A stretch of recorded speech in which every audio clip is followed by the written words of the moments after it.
franchising is a very, very big impact market.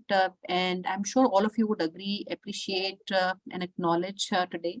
It touches everything that we are consuming every day in our lives, right? So franchising cuts across every industry. And we also have seen successful companies operating across all segments.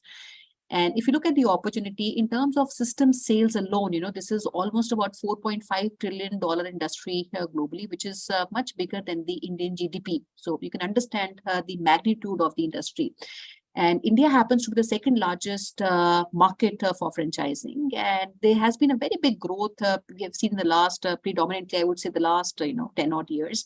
And today, this is almost about, 120 billion market in the country, which is growing at about, 40% year on year. And even with the last, I would say 2 years, which the world saw, franchising only grew in these years, because even in, I would say, crisis critical time, people look at franchising as a safety net of owning and starting, something. The other phenomena, when I talk about franchising, and this is something which I get asked a lot of times from investors, I've never done a business in my life.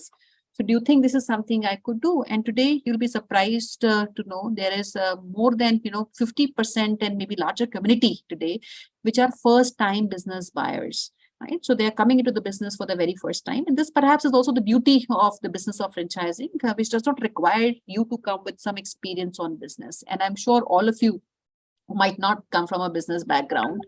And as a part of our growing up years, business was something which is very, very remote to us. We were all conditioning our mind to maybe take a job, which was best, conscious effort, we would make, and maybe starting a business was left to a certain set of community to do. But with franchising coming in, this has become very, very inclusive. And today this industry, even for the Indian GDP today, contributes almost about 2%. And we see, because this industry is getting more and more organized today, if you look at what we're consuming today, brand consciousness has become very, very big, right? And everyone understands you're just a commodity if you're not a brand. And as we see, these the business is becoming organized, the share of franchising will only grow, in the years and the days to come.